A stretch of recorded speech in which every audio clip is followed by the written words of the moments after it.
რუსეთის პრეზიდენტ ვლადიმირ პუტინის ომი უკრაინაში 2026 წელს ზუსტად გეგმების მიხედვით არ წარიმართა.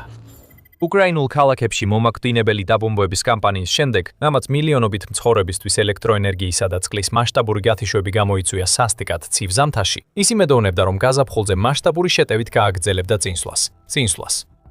მაგრამ ეს შეტევა რბილად რომ ვთქვათ, შეჩერდა. ბოლო თვეების განმავლობაში უკრაინამ უკვაკდო მტერი.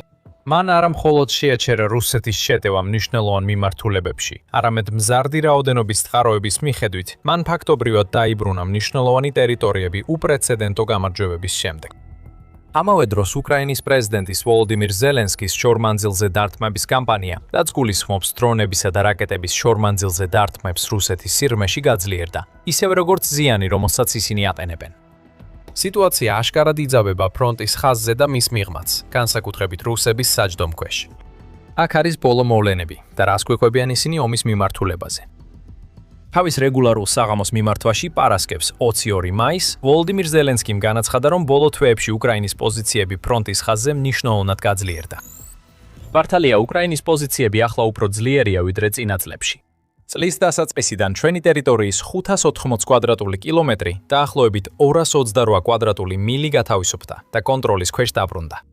ტენდენცია ნამდვილად არ არის ოკუპანტების ინტერესებში. ჩვენ ვაგრძელებთ რუსი პერსონალის განადგურების ტემპის ზრდას. ეს სანქციებთან ერთად ყველა ფორმით აიძულებს რუსეთს აირჩიოს დიპლომატია, განაცხადა მან. ასევე პარასკევს ბლუმბერგმა გამოაქვეყნა ახლად დეკლასიფიცირებული აშშ-ის თავდაცვის დაზვერვის შეფასება, რომლის მიხედვითაც თებერვლიდან მოყოლებული დაბრუნებული ტერიტორია დაახლოებით 154 კვადრატული მილი არის შეფასებული.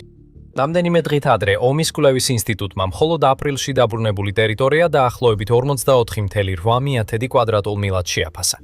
ერთად აღებული ეს მონაცემები მიუთითებს, რომ ტერიტორიის დაბრუნების ტემპი იზრდება. The Economist-ის ომის მონიტორინგის სისტემა ადასტურებს უკრაინის წინსვლას და იუწყება, რომ 2026 წლის განმავლობაში მცირე, მაგრამ მნიშვნელოვანი წინსვლები დაფიქსირდა, რაც ყველაზე დიდია 2023 წლის შემდეგ. ეს სამართლიანია, თუ გავითვალისწინებთ იმ ძალისხმევის მასშტაბს, რაც უკრაინას სჭირდება ამჟამად რუსეთის მიერ ოკუპირებული მთელი ტერიტორიის გასათავისუფლებლად.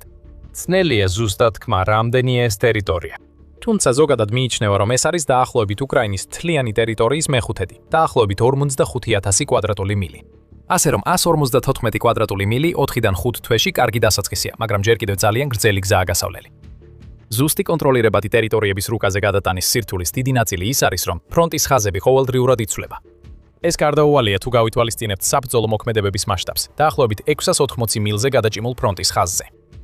2025 წელს უკრაინის თავდაცვის სამინისტრომ განაცხადა, რომ წლის განმავლობაში 61,605 საბრძოლო შეტაკება დაფიქსირდა, რაც საშუალოდ დღეში დაახლოებით 179 ბრძოლას შეადგენს. ყველაზე ინტენსიური დღე წლის განმავლობაში იყო 28 ნოემბერი, როდესაც მტევთან 311 საბრძოლო შეტაკება დაფიქსირდა. დრონების ფართო გამოყენებამ ასევე გამოიწვია ის, რომ ორივე მხარის მოცინავე პოზიციებიდან ათეულობით მილი ფაქტობრივად სასიკვდილო ზონად იქცა, სადაც ნებისმიერი მოძრაობა შესაძლოა ფატალური იყოს. შედეგად ორივე მხარემ ძირითადად უარი თქვა ტრადიციულ შეტევებზე, რომლებიც ჯავშან ტექნიკის კოლონებზე იყო დაფუძნებული. ამის ნაცვლად ორივე მხარე ძირითადად მცირე ჯგუფებით მოქმედებს, რომლებიც პარტიზანული ტიპის ქვეითებისგან შედგება და ხშირად შეუძლიათ მტრის პოზიციების მიღმა რამდენიმე მილის სიღრმეში შეღწევა. იქ ისინი შეძლებენ გამაგრებას და ამ პოზიციების დაცვას ტექნიკურად მტრის ხაზების მიღმა, ხოლო მარაგისა და საბრძოლო მასალის მიწოდება დრონებით ხდება. ამიტომ ფრონტის ბევრ მონაკვეთში მიუხედავად იმისა, რომ ერთი მხარე შეიძლება ძირითადად აკონტროლებდეს ტერიტორიას, რეალურად ადგილზე სიტუაცია ბევრად უფრო ბუნდოვანია. ამ ადგილებს ტყუილად არ ეძახიან ნაცრისფერ ზონებს ან ომის ნისლით დაფარულებს. ალბათ ძალიან გსურთ გაიგოთ, ზუსტად სად მოახერხა უკრაინამ წინსვლა. მიუხედავად იმისა, რომ სხვადასხვა ანგარიშებში უკრაინის მიერ დაბრუნებული ზუსტი ტერიტორია კონკრეტულად არ არის მითითებული. დიდწილად იმის გათვალისწინებით, რომ ფრონტის ხაზის სწრაფაცვალებადი ნაცრისფერი ზონის მახასიათებლებია, კონკრეტული კონტროლირებადი ტერიტორიების ზუსტად განსაზღვრა ხანგრძლივი დროით ფუჭი მცდელობაა. ამის მიუხედავად, ISW-ის შეფასებაში მითითებულია რამდენიმე უფრო ფართოდ განსაზღვრული ტერიტორია, სადაც წინსვლა დაფიქსირდა. 2025 წლის ნოემბრიდან უკრაინის თავდაცვის ძალებმა გაათავისუფლეს კუპიანსკის დიდი ნაწილი ხარკოვის ოლქში. 2026 წლის ზამთარსა და გაზაფხულზე მათ სამხრეთ უკრაინაში 154 კვადრატულ მილზე მეტი ტერიტორია დაიბრუნეს, ხოლო 2026 წლის აპრილის ბოლოდან მათ დასავლეთ ზაპოროჟიეს ოლქში რამდენიმე დასახლება დაიბრუნეს. როგორც შეიძლება ელოდოთ, რუსები სრულიად განსხვავებულ ამბავს ხვებიან. ერთი თვის წინ, 21 აპრილს, რუსეთის გენერალური შტაბის უფროსმა ვალერი გერასიმოვმა განაცხადა, რომ 2026 წელს რუსულმა ძალებმა უკრაინის ტერიტორიაზე 80 დასახლება და 1000 კვადრატულ მილზე მეტი ტერიტორია აიღეს კონტროლქვეშ. მარტსა და აპრილში მარტო, მისი თქმით, რუსულმა ძალებმა 34 დასახლება და დაახლოებით 270 კვადრატული მილი აიღეს. რაც შეეხება დეტალებს, გერასიმოვმა განაცხადა, რომ დაკავებული ტერიტორია მოიცავს ლუგანსკის ოლქის იმ ვიწრო ზოლში დარჩენილ ბოლო დასახლებებს, რომელიც ჯერ კიდევ უკრაინის კონტროლქვეშ იყო და გეოლოკაციური მასალებიც ამას როგორც ჩანს ადასტურებს. მან დაამატა, რომ რუსული ჯარები რამდენიმე მიმართულებით მიიწევენ წინ და ქმნიან იმას, რასაც მან უსაფრთხოების ზონა უწოდა უკრაინის სუმისა და ხარკოვის რეგიონებში. მისი თქმით, მარტში ამ რეგიონებში დაახლოებით 15 დასახლება აიღეს, ხოლო აპრილში ხარკოვის რეგიონის ვოუჩანსკოე კოტორი და ზიბინა დაემატა. მან ასევე განაცხადა დონეცკის ოლქში ხეშინასა და პავლივკას, ხოლო ზაპოროჟიეს ოლქში ბოიკოვას, ლუგივსკასა და ვესელიანკას აღების შესახებ, სხვა წარმატებებთან ერთად. ASW მაშინვე უარყო ეს განცხადებები. მათ აღნიშნეს, რომ მისი ბოლო განცხადებები არ დასტურდება ღია წყაროებით და არც კი პრორუსი სამხედრო ბლოგერების მიერ. მათივე თქმით, რუსული წყაროების ყველაზე ოპტიმისტური შეფასებებიც კი მიუთითებს, რომ რუსმა ჯარისკაცებმა შესაძლოა უკრაინის ტერიტორიაზე მაქსიმუმ 266 კვადრატული მილის ფართობზე შეაღწიეს ან წინ წაიწიეს. წლის დასაწყისიდან გერასიმოვის განცხადებების მხოლოდ ოდნავ მეტი ვიდრე 40% დასტურდება, ხოლო ზოგიერთი ეს განცხადება საეჭვოა. ASW-ს საკუთარი ღია წყაროებზე დაფუძნებული მონაცემებით 2026 წლის 21 აპრილამდე რუსულმა ძალებმა მხოლოდ 157 კვადრატული მილი დაიკავეს და 13 დასახლება აიღეს იანვრიდან აპრილამდე. მათი თქმით, 1 მარტის შემდეგ რუსულმა ჯარებმა მხოლოდ 2 დასახლება აიღეს და ფრონტის ხაზზე რეალურად 23 კვადრატული მილი დაკარგეს. ASW-მ ასევე განაცხადა, რომ გერასიმოვმა რუსული მიღწევები რამდენიმე სხვა სექტორშიც გაადიდა. მან განაცხადა, რომ რუსული ძალები კრამატორსკიდან 4.35 მილზე და სლოვიანსკიდან 7.45 მილზე ახლოს მივიდნენ. მაგრამ ყველაზე ოპტიმისტური რუსული ცნობებიც კი რუს ჯარებს კრამატორსკიდან მინიმუმ 5.6 მილზე და სლოვიანსკიდან 8.7 მილზე ათავსებენ. ეს მანძილები მაინც აკენებს ამ ორ ქალაქს დრონების იერიშების ზონაში, რაც როგორც ჩანს, ასეა კიდეც. ძიმე ბრძოლებში ჩართულ კონსტანტინიუკასთან ერთად ეს ორი ქალაქი ქმნის დონბასში მოსახლეობით სავსე ბოლო ძლიერ გამაგრებულ ღერძებს, რომლებიც ჯერ კიდევ სრულად უკრაინის კონტროლქვეშაა. მიუხედავად ამისა, ASW ასკუნის, რომ გერასიმოვის გადაჭარბებული შეფასებები სავარაუდოდ მცდელობაა დაფაროს ის, რასაც ორგანიზაცია რუსული არმიის იმედგაცრუებად შეფასებულ პროგრესის ნაკლებობას უწოდებს. 2026 წლის გაზაფხულის ზაფხულის შეტევაში სინამდვილეში უკრაინის წარმატებული კონტრშეტევების შედეგად ASW აცხადებს, რომ რუსულ ძალებს მძიმე დანაკარგების გამო რამდენიმე მიმართულებაზე ოპერაციების შემცირება მოუხდათ. ამ შეტევებმა და მტკიცე თავდაცვამ რუსული ჯარები აიძულა მეტი რესურსი დაეხარჯათ მხოლოდ იმისთვის, რომ ფრონტის ხაზზე სტაბილური წინსვლის შტაბ-ჭდილება შეენარჩუნებინათ. ამავდროულად ისინი აფასებენ, რომ ზარდი დანაკარგები და ნელი მობილიზაცია საფრთხეს უქმნის რუსეთისთვის დამახასიათებელ ტაქტიკას, მაღალი ინტენსივობითა და დიდი დანაკარგებით შეტევის ტალღებისა და შეღწევის ჯგუფების მუდმივად გაგზავნას ბრძოლაში. მაგრამ ეს ერთი თვის წინ იყო და როგორც ვიცით, უკრაინის ბრძოლის ველებზე მხოლოდ ერთ თვეში ბევრი რამ შეიძლება შეიცვალოს. ამჟამად არის ერთი რეგიონი, სადაც როგორც უკრაინელი, ისე რუსი სამხედრო ბლოგერები თახდებიან, რომ უკრაინა სერიოზულ პროგრესს აღწევს. დასავლეთ და სამხრეთ ზაპოროჟიე, მათ შორის რუსების მიერ ოკუპირებული ტერიტორიები სამხრეთით. რუსეთის მთავარი შეტევა ზაპოროჟიეში ბოლო წლის განმავლობაში აღმოსავლეთით იყო მიმართული, სადაც ოლქი ესაზღვრება დნიპროპეტროვსკისა, დონეცკისა და დონეცკის ოლქებს. მას შემდეგ, რაც ძირითადად კანდევნეს უკრაინელები ჰულაიპოლის საკვანძო ქალაქიდან, ისინი ცდილობენ ნელ-ნელა მიუახლოვდნენ ოლქის სამხრეთში დარჩენილ ბოლო დიდ ქალაქს, რომელიც კვლავ მტკიცედ უკრაინის კონტროლქვეშაა, ორი ხივს. მაგრამ ოლქში მთავარი სამიზნე შორს დასავლეთშია, ზაპოროჟიე. აქ შეჩერებებით მიმდინარე კამპანიაში, რომელსაც უკრაინული დრონების დაუნდობელი იერიშები და დიდი დანაკარგები ახასიათებს, მათ საბოლოოდ შეძლეს ჩრდილოეთისკენ M18 ავტომაგისტრალზე წინ წაწევა. საბოლოოდ მათ შეძლეს სტეპნოგიორსკის ნაწილის დაკავება და პავლივკასთან მიახლოება. ამ ტერიტორიის კონტროლის გამყარება გახდებოდა პლაცდარმი პრიმორსკეს, მალახატერიუკისა და ვესელიანკას დასარტყმელად, რომლებიც ქალაქის შემოგარენამდე ბოლო მნიშვნელოვანი დასახლებებია. ჯერ უკრაინელებმა შეუშალეს ხელი შეტევას, ხოლო ახლა ისინი ძლიერად უტევენ საპასუხოდ. ყველა მონაცემით უკრაინელებმა სრულად დაიბრუნეს სტეპნოგიორსკი და ახლა პავლივკაში დარჩენილი წინააღმდეგობის კერების გაწმენდით არიან დაკავებულნი. შემდეგი, ან უფრო სწორად რომ ვთქვათ, ქვემოთ, რადგან ისინი სამხრეთისკენ მიემართებიან, არის კამიანსკე. თუ უკრაინელები შეძლებენ კამიანსკეს აღებას, გზა იხსნება ვასილივკას მნიშვნელოვანი ქალაქისკენ. რუსი ანალიტიკოსები ნერვიულად იკვნენ ფრჩხილებს ამ პერსპექტივის გამო. როდესაც ამას სხვა მოვლენებსაც დავუმატებთ ამ რეგიონში, ისინი შიშობენ, რომ ეს უკრაინული შეტევა შეიძლება იყოს გაცილებით სერიოზული სიტუაციის, ენერგოდარის დაბრუნების, ზაპოროჟიეს ბირთვული ელექტროსადგურის მდებარეობის მოსამზადებელი ეტაპი. ეს ბირთვული ელექტროსადგური უკრაინაში ერთ-ერთი ყველაზე ცხარე დაპირისპირების ადგილია და სერიოზულ დაბრკოლებას წარმოადგენს ყველა იმ მცდელობისთვის, რომლებიც ომის დასრულების მიზნით მშვიდობის შეთანხმების მიღწევას ისახავდა მიზნად. რუსებმა ის 2022 წლის თავდაპირველი შეჭრის დროს დაიკავეს და შემდეგ რუსულ ენერგოსისტემას მიუერთეს, სადაც ის ოკუპირებული ტერიტორიებისთვის ელექტროენერგიის მთავარ წყაროდ იქცა. უკრაინა რა თქმა უნდა მის დაბრუნებას მოითხოვს. რუსები რა თქმა უნდა უარს ამბობენ. სხვადასხვა კომპრომისი იყო შემოთავაზებული. შეიძლება ითქვას, რომ ყველაზე პერსპექტიული მათ შორის, თუ უკრაინას საბოლოოდ არ შეუძლია რუსეთის განდევნა ოკუპირებული ტერიტორიებიდან, არის ძალაუფლების განაწილების მექანიზმი, რომელიც შესაძლოა მესამე მხარემ, მაგალითად აშშ-ს მართოს. მაგრამ როგორც სხვა ბევრ მნიშვნელოვან უთანხმოების საკითხში, აქამდე არც ერთი წინადადება არ გამართდა. მოკლე შეხსენება. თუ ჯერ არ გაიკეთებიათ, გამოიწერეთ არხი.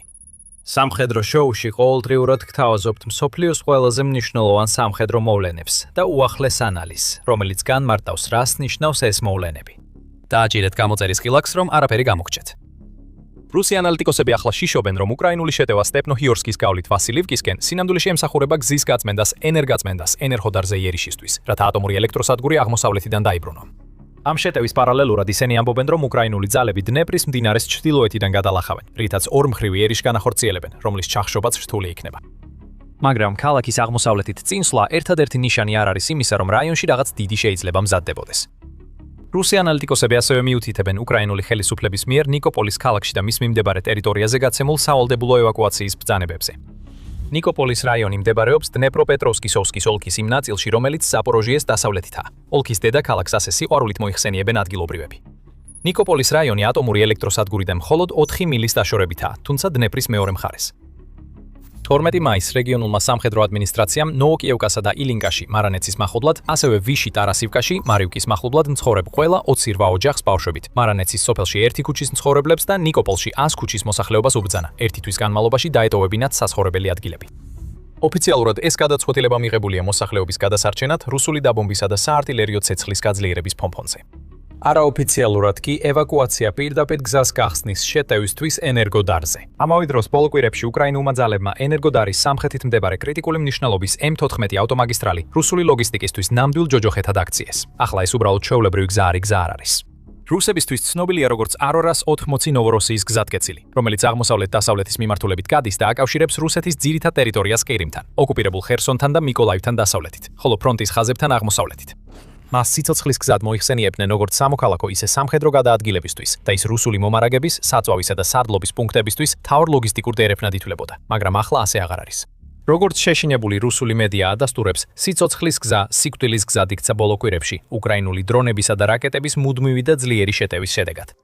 მაისის 21-ში გამოქვეყნებული კადრები გზის პირას განადგურებული მანქანების მზარდ სასაფლაოს აჩვენებს. გეოლოკაციით დადასტურებული კადრები, რომლებიც მომდევნო დღეს გამოქვეყნდა, ასევე აჩვენებს, როგორ ურტყამენ უკრაინული ძალები რუსულ სატვირთოებს HOC მარიუპოლის დონეცკის მაგისტრალზე ახლო მდებარე გზატკეცილზე, რომელსაც უკრაინული ძალები ბოლო კვირებში მნიშვნელოვნად ბლოკავენ. M14-ზე სიტუაცია იმდენად სახიფათო გახდა, რომ ხერსონის ოლქის რუსი ოკუპანტი ხელმძღვანელი ვლადიმირ სალდო იძულებული გახდა გასულ კვირას გამოეცა ბრძანება, რომელიც M14-ის ერთ მონაკვეთზე სატვირთო მანქანების გადაადგილებას ხვდავს. ეს უპრეცედენტო ნაბიჯი, გამონაკლისის დაშვებით მხოლოდ სამხედრო და აუცილებელი თვირთებისთვის, პირდაპირი აღიარებაა იმისა, რომ ეს გზატკეცილი ძალიან სახიფათო გახდა ჩვეულებრივი ტრანსპორტისთვის. რა თქმა უნდა, ეს დარტყმები არ ღორს რუსულ ლოგისტიკას და ართულებს მომარაგებას როგორც ფრონტის ხაზზე, ასევე მთლიანად ყირიმში. M14 არის მთავარი სახმელეთო გზა, რომელიც ნახევარკუნძულს აკავშირებს ოკუპირებულ ტერიტორიებთან. მაგრამ თუ უკრაინა გეგმავს მოულოდნელ შეტევას ენერგოდარის დასაბრუნებლად, ეს დარტყმები სწორედ იმ ტერიტორიაზე ხდება, სადაც უკრაინას სურს შეაფერხოს რუსეთის მცდელობები გააძლიეროს ძალები. ამ ეტაპზე უნდა გაუსვათ ხაზი, რომ ეს ყველაფერი მხოლოდ ვარაუდია. უკრაინის მხრიდან ძალიან ცოტა რამ მიუთითებს იმაზე, რომ ენერგოდარზე შეტევა მზადდება. მეორეს მხრივ, სწორედ ამას ელოდები, როცა მოულოდნელი შეტევა იგეგმება. უკრაინამ შეცდომა დაუშვა, როცა 2023 წელს ფართოდ გაავრცელა თავისი განზრახვა, ჩაეტარებინა დიდი კონტრშეტევა, რამაც რუსებს მისცა დრო, საბოლოოდ წარმატებული თავდაცვა გაეწიათ. თუმცა შესაძლოა მათ თავიანთი შეცდომიდან ისწავლეს. უკრაინის შემდეგ დიდ შეტევას 2024 წელს კურსკში შეჭრას აბსოლუტური სიჩუმე უძღოდა წინ, რამაც რუსების სრულიად მოუმზადებლები დატოვა. ასე რომ თუ ენერგოდარში მოულოდნელი შეტევა იგეგმება, ამის შესახებ პირველად რომ გაიგოთ, ყველაზე ნაკლებად სავარაუდოა, რომ ეს ზელენსკისგან ან მის მთავარსარდალ ოლექსანდრ სირსკისგან იქნება. ასევე შესაძლებელია, რომ სტეპნოჰიორსკში შეტევა, ნიკოპოლში ევაკუაციის ბრძანებები და განსაკუთრებით M14-ზე დარტყმები უბრალოდ უკრაინის ფართო და ეფექტური სტრატეგიების ნაწილი იყოს 2026 წლისთვის, როგორც ამას ISW აღნიშნავს. ინსტიტუტის მიხედვით, უკრაინულმა ძალებმა ბოლო თვეებში მნიშვნელოვნად გააძლიერეს საშუალო მანძილზე დარტყმები და საბრძოლო ზონაში გადაადგილებისა და მომარაგების ჩამშლელი საჰაერო დარტყმები, რაც ჯაჭვურ ეფექტებს იწვევს ბრძოლის ველზე და აფერხებს რუსული ძალების წინსვლას. ამ დარტყმებმა ასევე მისცა ბიძგი უკრაინის წინსვლას ადგილზე. მაგრამ ამ წარმატებების კიდევ ერთი მნიშვნელოვანი კომპონენტია, რომელმაც რუსების სრულიად მოუმზადებლები დატოვა. მათთვის Starlink-ის გათიშვა. ის დეკლასიფიცირებული აშთშ-ს თავდაცვის სადაზვერო შეფასება, რომელიც ადრე ვახსენეთ, ამ ნაბიჯს უკრაინის პროგრესის მთავარ ფაქტორად ასახელებს 2026 წელს. Starlink უკრაინული ოპერაციების გულშია, როგორც წინა ხაზზე, ასევე შორ მანძილზე დათმების მართვაში, მაგრამ რუსებისთვის ის ხელმისაწვდომი არ არის. ამან რუსები არ შეაჩერა ათასობით არალეგალური კონტრაბანდული Starlink-ის ტერმინალის დაგროვებაში და მათზე სულ უფრო მეტად დამოკიდებულებაში. სისტემამ ხელი შეუწყო ხანგრძლივი კომუნიკაციის პრობლემების გადაჭრას, რაც შესაძლებელს ხდის ღვთის ჯარების გადაადგილების, დრონების ოპერაციების და არტილერიის მიზანში ამოღების კოორდინაციას. მაგრამ ეს ყველაფერი მოულოდნელად შეწყდა თებერვალში. SpaceX-თან, Elon Musk-ის კომპანიასთან ერთად, რომელიც ამ ქსელს მართავს, უკრაინულმა გუნდებმა შემოიღეს გეოგრაფიული შეზღუდვები. ამათ საბრძოლო ზონაში მოქმედი არაუფლებამოსილი ტერმინალები გამორთო. ფრონტის ანგარიშების აქტიურმა მკითხველებმა რუსულ ოპერაციებზე გავლენა თითქმის მაშინვე შეამჩნიეს. ახლა ამას უკვე აშშ-ის დაზვერვაც ადასტურებს. ეფექტი კიდევ უფრო გაძლიერდა მას შემდეგ, რაც რუსებმა საკუთარ თავს ავნეს და მესენჯერის აპლიკაცია Telegram-ის გამოყენება შეზღუდეს. აპლიკაცია ფართოდ გამოიყენებოდა როგორც არაოფიციალური შემცვლელი Starlink-ის, რუსების სუსტი საკომუნიკაციო სისტემებისთვის. აპლიკაციაზე დაწესებული შეზღუდვები რუსეთში უკიდურესად არაპოპულარულია და შეიძლება ითქვას, რომ პუტინის ომის მდგომარეობით რუსი საზოგადოება უფრო მეტად გააღიზიანა, ვიდრე რომელიმე სხვა ფაქტორმა. და თუ ფართო საზოგადოება უკმაყოფილოა, წარმოიდგინეთ, რამდენად აღფრთოვანებულები იქნებიან ფრონტის ხაზზე მყოფი რუსი ჯარისკაცები, რომლებიც მუდმივად უკრაინული დრონების ზეწოლის ქვეშ არიან ამ მოვლენით. Starlink-ის კავშირის და მესიჯების პლატფორმებზე ცდომის ერთობლივმა დაკარგვამ მნიშვნელოვნად დააზიანა ადგილზე კოორდინაცია, რამაც პირდაპირ გამოიწვია დანაყოფებს შორის დაბნეულობა და ბრძანების ჯაჭვების დარღვევა. სოციალური მედია გარკვეული დროის განმავლობაში სავსე იყო რუსი ჯარისკაცების წუწუნით Starlink-ების დაკარგვაზე. ერთ-ერთი ვიდეოში ჯარისკაცი ფეხს ურტყამდა თავის მიმღებს, ხოლო მეორე მას სასადილო მაგიდად იყენებდა. ზოგიერთი საზოგადოებას დახმარებას თხოვდა, ერთ-ერთმა კი თქვა, რომ ერთ ღამეში სრულად გადავეშვით ქვის ხანაში. უკრაინამ ამ ქაოსით ისარგებლა და წინ გაიჭრა. მიუხედავად იმისა, რომ უკრაინელი ხელისუფლება აღიარებს Starlink-ის გათიშვის როლს უკრაინის 2026 წლის წინსვლაში, ისინი არ ეთანხმებიან იმას, რომ ეს მათი წარმატების ერთადერთი მიზეზია. ზელენსკიმ განაცხადა, რომ ოპერაცია სამხრეთში Starlink-ზე გადაწყვეტილებამდე ერთი თვით ადრე დაიწყო, რაც მიუთითებს, რომ ეს მხოლოდ ერთი ელემენტია უფრო ფართო სტრუქტურაში. ყოფილი ციფრული ტრანსფორმაციის მინისტრი და ამჟამინდელი თავდაცვის მინისტრი მიხაილო ფედოროვი დაეთანხმა მას და აღნიშნა, რომ Starlink-ის ტერმინალებზე შეზღუდვებმა და საშუალო მანძილის დათმის დრონების გამოყენებამ ხელი შეუწყო ინიციატივის უკრაინის მხარეს გადატანას. რუსებს რამდენიმე თვე დასჭირდათ, რომ რაიმე სახის გამოსავალი მოეძებნათ, მაგრამ უკვე არის ნიშნები, რომ ისინი ამ თვალსაჩინო სისუსტის აღმოფხვრას იწყებენ. საწყის ეტაპზე მათ დაიწყეს LTE მოდემების, Wi-Fi ხიდების, რელე სადგურებისა და mesh ქსელების ერთმანეთთან დაკავშირება. და ეს შედარებით დაბალ ტექნოლოგიური mesh ქსელები უკვე პრობლემად იქცევა. mesh ქსელის მოდემები ოპერატორებს საშუალებას აძლევს უპილოტო საფრენი აპარატები მნიშვნელოვნად გაზრდილ მანძილზე, ჰორიზონტს მიღმაც კი აკონტროლონ. რადგან ისინი ქმნიან საჰაერო საკომუნიკაციო ჯაჭვებს, რომელთა დარღვევა უფრო რთულია და მონაცემების გადამისამართება შესაძლებელია, თუ ინდივიდუალური დრონები დაიკარგება. სიტუაციას კიდევ უფრო ამძიმებს ის, რომ რუსეთმა ბელარუსში საზღვრის გასწვრივ რელე სადგურები განათავსა, რაც დრონებს საშუალებასაც აძლევს შეინარჩუნონ კავშირი, როცა ისინი უკრაინის ტერიტორიაზე დაფრინავენ. შეიძლება უფრო მნიშვნელოვანი იყოს ის, რომ გრძელვადიან პერსპექტივაში რუსეთმა ცოტა ხნის წინ გაუშვა პირველი თანამგზავრები, რაც საბოლოოდ მის საკუთარ Starlink-ის ანალოგად არის განკუთვნილი. მარტის 23-ს რუსულმა კომპანიამ ბიურო 1440-მან დაბალ ორბიტაზე ახალი თანამგზავრული ჯგუფის Rassvet-ის პირველი 16 ფართოზოლოვანი ინტერნეტის თანამგზავრი გაუშვა. ეს არის პირველი ნაბიჯი ინფრასტრუქტურის შექმნისკენ, რომელიც 2030 წლისთვის მინიმუმ 300 თანამგზავრს უნდა მოიცავდეს. მიუხედავად იმისა, რომ რუსეთი მას ძირითადად სამოქალაქო ტექნოლოგიად პოზიციონირებს, Starlink-ის მსგავსად სისტემა აშკარად ორმაგი დანიშნულებისაა. და იმის გათვალისწინებით, რომ რუსეთმა Starlink-ზე ცდომა დაკარგა და ამით პრობლემები შეექმნა, გაშვების დრო მიანიშნებს, რომ პრიორიტეტი სწორედ ამ საკითხების მოგვარება. არსებობს ნიშნები, რომ მას უკვე იწყებს გავლენის მოხდენას. Starlink-ის მაღალი ხარისხის ვიდეო სიგნალები უკვე გამოჩნდა მისი გრძელდისტანციური დრონებიდან, რაც სერიოზული წინსვლაა იმ დაბალი ხარისხის კადრებთან შედარებით, რასაც ეს დრონები ჩვეულებრივ აწვდიან. სანახავია, რა გავლენას მოახდენს ამ ახალი ტექნოლოგიების დანერგვა. შესაძლოა ეს ტექნოლოგიები რუსეთს ინიციატივის დაბრუნებაში დაეხმაროს. ან იქნებ უკრაინის მზარდმა შეტევამ ისინი უბრალოდ არარელევანტურად აქციოს. რა თქმა უნდა, ყურადღებით დავაკვირდებით მოვლენებს და შეგატყობინებთ სიახლეებს, ასე რომ თუ ჯერ არ გაქვთ გამოწერილი არხი, აუცილებლად გამოიწერეთ. ამასობაში ნახეთ ეს ვიდეო იმის შესახებ, თუ როგორ ქმნის უკრაინა რობოტების არმიას, რათა კიდევ უფრო გააფართოოს თავისი წარმატებები. და მადლობა როგორც ყოველთვის, რომ უყურებთ.